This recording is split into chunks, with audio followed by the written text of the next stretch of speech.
Sir मेरा question ये है, सर मंत्री जी से मेरा क्वेश्चन है, अभी बातचीत भी हो गई, तो आसाम में हमारे टी गार्डन्स के लोगों के साथ बड़ा जुल्म हो रहा है सर।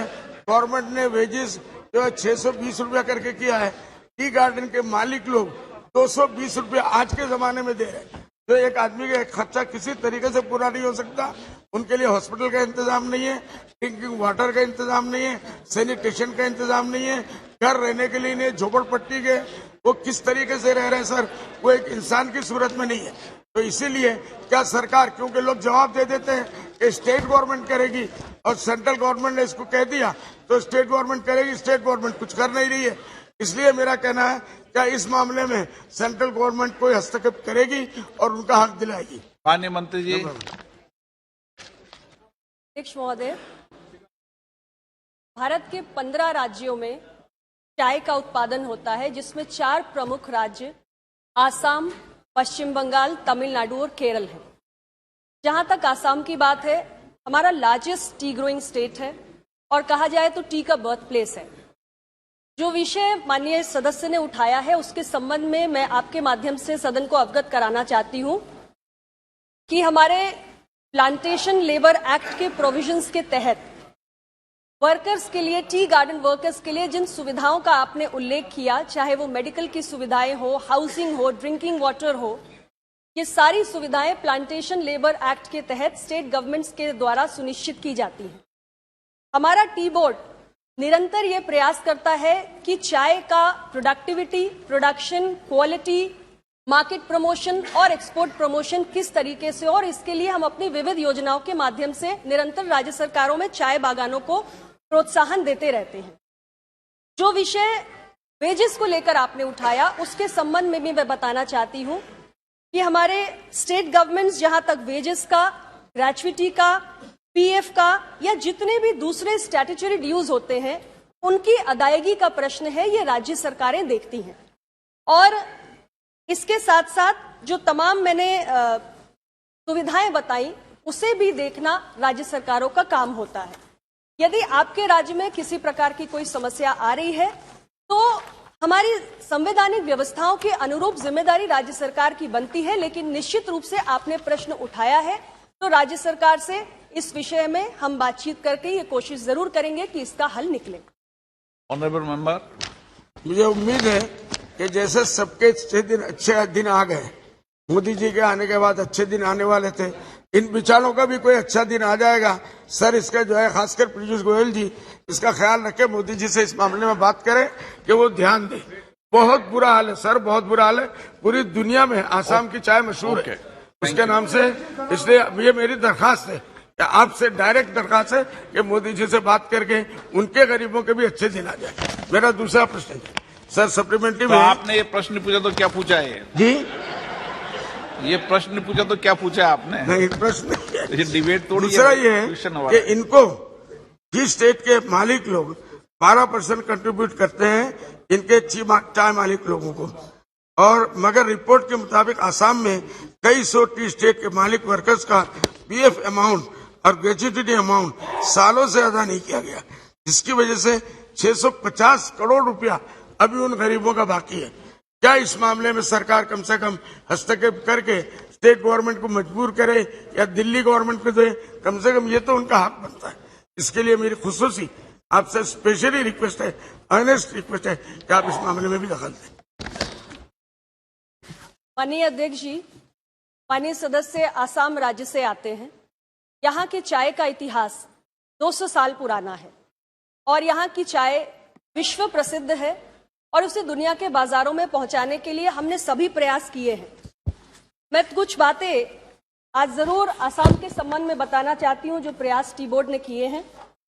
हमारी T development and promotion scheme जो हम 2017-18 से संचालित कर रहे हैं और आज उसे 2025-26 तक एक्सटेंड कर दिया गया है, उसके तहत 6 कंपोनेंट्स हैं जिसमें हमारे नॉर्थ ईस्ट के लिए एक सेक्टर स्पेसिफिक प्लान है और आसाम भी अन्य राज्यों की भांति 15 राज्यों की भांति इस योजना से लाभान्वित हो रहा है। दिसंबर 2022 तक हमने 206.55 करोड़ रुपए का फाइनेंशियल असिस्टेंस आसाम के 92,393 बेनिफिशियरीज को पहुंचाया है। इसके अतिरिक्त आसाम टी का एक यूनिक लोगो मार्क है। टी बोर्ड ने इस लोगो को इंडिया में और इंडिया के बाहर भी रजिस्टर किया है रेलेवेंट स्टैट्यूट्स के अंतर्गत। आसाम में ही हम डिब्रूगढ़, तिनसुकिया और शिवसागर में एक पूरा टी क्लस्टर विकसित कर रहे हैं, जिसके अंदर टी प्रमोशन के लिए जो भी आधुनिक सुविधाएं और इंफ्रास्ट्रक्चर की आवश्यकता है उसको भी हम ला रहे हैं। और आसाम में जो आपका आईसीडी है अमीन गांव में, उसमें हम 2 रुपए प्रति किलो के हिसाब से सब्सिडी ट्रांसपोर्ट के लिए भी देने का काम करते हैं। ये कुछ प्रयास है जो आसाम के लिए हम कर रहे हैं। प्रोविडेंट फंड के ड्यूज का जो आपने इशू उठाया है, उसके संबंध में भी मैं बताना चाहती हूँ अध्यक्ष महोदय कि हमारे टी बोर्ड ने ये प्रावधान करके रखा है कि जो हमारी सब्सिडी की लायबिलिटीज हैं उनको क्लियर करने से पहले भी हम ये जरूर देखेंगे कि जो एम्प्लॉयर्स हैं उनकी 10,000 से ज्यादा की पीएफ के लायबिलिटी के ड्यूज ना हो, उसके बाद ही हम फॉर्मल सैंक्शन ऑर्डर इशू करेंगे। और पीएफ का जहां तक विषय है, अन्य राज्यों में ministry of labour and employment government of India में employees provident fund and miscellaneous provision act 1952 के तहत ये गवर्न होता है, लेकिन आसाम का अपना एक पीएफ का कानून है जिसके तहत पीएफ की अदायगी की जाती है और ये विषय बहुत महत्वपूर्ण है। इस संबंध में भी आसाम के सरकार से हम बात करेंगे, लेकिन आसाम की सरकार के अपने कानून के अंतर्गत पीएफ के ड्यूज का भुगतान किया जाता है। प्रदीप बंदोपाध्याय जी। The state I represent is West Bengal, and it is famous for Darjeeling tea. Throughout the world, it is still considered the best in the world in many places. And Tea Board headquarters is within the parliamentary constituency of mine, in city itself. But the Tea Board's condition at this stage is gradually the headquarters condition is diminishing. Members are being transferred, the office size has been reduced, they are being transferred to some other places, and at least 60% employees from the present Tea Board has been transferred to different places. What is my question? The gardens which are under the control of tea garden itself, who look after them, the situation of the tea garden employees are really very pathetic. And there I feel that some special steps in coordination with central government and state government both is to be taken, or to be taken some measures by which they can be relieved. Whether Government of India is thinking that from their own initiative they will call the state government or discuss the state government about the tea gardens employees. अध्यक्ष महोदय, जैसा कि माननीय सदस्य ने कहा, Darjeeling tea world's premier tea है और दार्जिलिंग टी अपने यूनिक फ्लेवर के लिए पूरी दुनिया में मशहूर भी है और कोई भी दुनिया में ऐसी चाय नहीं है शायद जो दार्जिलिंग टी के फ्लेवर का मुकाबला कर सकती है। टी गार्डन में मैंने पहले भी बताया कि हमारी T development and promotion scheme के अंतर्गत हमारे स्मॉल टी ग्रोअर्स और जो भी हमारे टी गार्डन ग्रोअर्स हैं उनको विभिन्न प्रकार की सुविधाएं दी जा रही हैं जो अलग अलग कॉम्पोनेंट्स में है, जिसमें प्लांटेशन डेवलपमेंट से लेकर welfare of tea garden workers और उनके वार्ड्स और इसके साथ साथ तमाम किस्म के अन्य कॉम्पोनेंट्स, रिसर्च और डेवलपमेंट, मार्केट प्रमोशन, ये सभी हैं। जो आपने टी गार्डन में वर्कर्स के लिए एमिनिटीज या सुविधाएं या उनकी कंडीशन का विषय उठाया है, इसको देखना राज्य सरकारों की जिम्मेदारी होती है। इसके लिए हम ये प्रयास जरूर करते हैं कि अगर किसी टी गार्डन को हम ये महसूस करते हैं कि वो लगातार 5 वर्षों में 3 वर्षों तक लॉसेस में रन कर रहा है या वहां की यील्ड पुअर है, तो सेंट्रल गवर्नमेंट उसको इन्वेस्टिगेट जरूर कर सकती है। लेकिन मूल रूप से टी गार्डन की देखरेख के लिए राज्य सरकारों को, जो टी एस्टेट ओनर्स है, उनको काम करना पड़ता है। श्री डीन कुरियाकोस,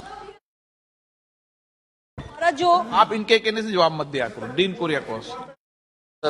हाँ Sir, as per the answer given here, in Kerala state, 3 estates already been closed.